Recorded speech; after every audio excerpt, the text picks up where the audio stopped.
Viewers, আমার পিছনে এখন কি দেখতে পাচ্ছেন? একটা সাদা ব্যাকগ্রাউন্ড। এখন দেখুন, দেখতে পেয়েছেন আমার পিছনে ব্যাকগ্রাউন্ডটা চেঞ্জ হয়ে গিয়েছে। আর এই ব্যাকগ্রাউন্ডটা আমি কিভাবে চেঞ্জ করেছি সেটাই আপনাদেরকে আজকে দেখাবো। আশা করছি ভিডিওটি না টেনে পুরো ভিডিওটি খুব মনোযোগ সহকারে আপনারা দেখবেন। ভিডিওটি শুরু করার পূর্বেই বলে নেই বন্ধুরা, আপনারা যারা আমার ভিডিওটি দেখছেন প্লিজ ভিডিওটিতে একটি লাইক করবেন এবং চ্যানেলটি সাবস্ক্রাইব করে পাশে থাকা বেল আইকনটি অন করে রাখবেন আমার পরবর্তী ভিডিও নোটিফিকেশন পাওয়ার জন্য। চলুন আমরা কম্পিউটার স্ক্রিনে গিয়ে আমাদের কাজটা দেখে আসি। হ্যালো ভিউয়ার্স, আশা করছি ভিডিওটি আলাইকুম, কেমন আছেন সবাই? আশা করছি আপনারা সকলে অনেক অনেক ভালো আছেন। বাংলাদেশ কিংবা বাংলাদেশের বাইরে থেকে যেখান থেকে আমার ইউটিউব চ্যানেল সরোয়ার টেকনোলজির নতুন ভিডিওটি আপনারা দেখছেন, আপনাদের সকলকে আন্তরিক শুভেচ্ছা এবং স্বাগত জানাচ্ছি। ভিউয়ার্স, আমরা যারা কন্টেন্ট ক্রিয়েট করি ফেসবুকে অথবা ইউটিউবে, আমরা সেই কন্টেন্টগুলোকে আপলোড করে থাকি।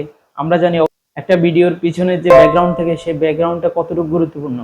এটা যত অ্যাট্রাকটিভ একটা ব্যাকগ্রাউন্ড হবে তত ভিডিওটি দেখতে অনেক ভালো লাগে। আমি কিভাবে আমার ভিডিওতে ব্যাকগ্রাউন্ড চেঞ্জ করে থাকি সেই বিষয়টা নিয়ে আজকে আপনাদের সাথে আলোচনা করব। আশা করছি ভিডিওটি আপনাদের অনেক কাজে আসবে। কম্পিউটার স্ক্রিনে গিয়ে ক্রোম ব্রাউজারটি ওপেন করব, ক্লিপচ্যাম্প এই সফটওয়্যারটিকে ওপেন করব। সফটওয়্যারটি ওপেন করে ক্রিয়েট এ নিউ ভিডিও সেখানে আমরা ক্লিক করব। ক্লিক করলে দেখেন ক্লিপচ্যাম্পের যে ওয়েব পেজটি রয়েছে সেটি ওপেন হয়ে যাবে। ইম্পোর্ট মিডিয়াতে আমরা ক্লিক করব। ক্লিক করে আমাদের ফোল্ডারটি কোথায় রয়েছে, যে ভিডিও নিয়ে আমরা কাজ করব সেই ফোল্ডারটি সিলেক্ট করে যে ফাইল দুইটা নিয়ে কাজ করব সেগুলো সিলেক্ট করে ওপেন দিব। আমাদের সফটওয়্যারে অলরেডি দুইটা ভিডিও চলে এসেছে। এখানে দুইটা ভিডিও থাকার কারণ হচ্ছে একটা ভিডিও আমরা কমন থাকবে, আরেকটা ভিডিও আমরা ব্যাকগ্রাউন্ড হিসেবে ব্যবহার করব। তো প্রথমে যে ভিডিও কমন থাকবে সেটিকে আমরা একটা লেয়ারে নিয়ে আসবো, আর যে ভিডিওটি আমরা ব্যাকগ্রাউন্ড হিসেবে ইউজ করবো সেটিকে সেকেন্ড লেয়ারে নিয়ে আসবো। দুইটা ভিডিও আমাদের টাইম লাইনে চলে এসছে। এখন প্রথম লেয়ারের ভিডিওটি আমি সিলেক্ট করব। সিলেক্ট করে সফটওয়্যারের ডান পাশে দেখতে পাচ্ছেন ইফেক্টস একটা অপশন রয়েছে, সেখানে আমরা সিলেক্ট করব। সিলেক্ট করে যেহেতু আমাদের ভিডিওর ব্যাকগ্রাউন্ডটি সাদা, তো আমরা ব্ল্যাক অ্যান্ড হোয়াইট রিমুভাল যে অপশনটি রয়েছে সেখানে ক্লিক করব। ক্লিক করলে এখানে রিমুভাল কালার, সেই কালারটি আমরা হোয়াইট সিলেক্ট করে দেবো। আমার ব্যাকগ্রাউন্ডে চেঞ্জ হয়ে গেছে, অর্থাৎ সেকেন্ড লেয়ারের যে ইফেক্টটি রয়েছে সেটি ব্যাকগ্রাউন্ডে শো করছে। এখন কালারটাকে আমরা বাড়িয়ে কমিয়ে আমাদের কালার কম্বিনেশনটা ঠিক করে নেব।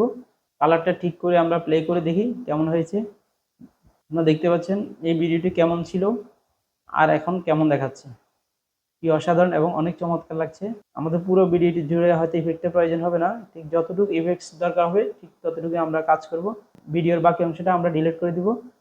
এটা কিভাবে ডিলিট করতে হবে, কিভাবে এটাকে স্প্লিট করতে হবে সেই সম্পর্কিত একটা ভিডিও অলরেডি আমার চ্যানেলে রয়েছে, আপনারা প্লিজ দেখে নেবেন। যে লেয়ারটিকে আমরা স্প্লিট করব সেটাকে সিলেক্ট করে স্প্লিট দিয়ে কিবোর্ড থেকে ডিলিট অপশনে গিয়ে আমাদের কাজটা দেখে হয়ে যাবে। আশা করছি ভিডিওটি আপনাদের অনেক ভালো লেগেছে, আর ভালো লেগে থাকলে অবশ্যই ভিডিওটিতে একটি লাইক করবেন। আর আমার চ্যানেলটিকে সাপোর্ট করতে চাইলে চ্যানেলটি সাবস্ক্রাইব করে রাখতে পারেন এবং আমার পরবর্তী ভিডিও নোটিফিকেশন পাওয়ার জন্য অবশ্যই বেল আইকনটি অন করে রাখবেন। এতক্ষণ সাথে থাকার জন্য অসংখ্য ধন্যবাদ। সবাই ভালো থাকবেন, সুস্থ থাকবেন এবং সরোয়ার টেকনোলজির সাথে জুড়ে থাকবেন। আল্লাহ হাফেজ।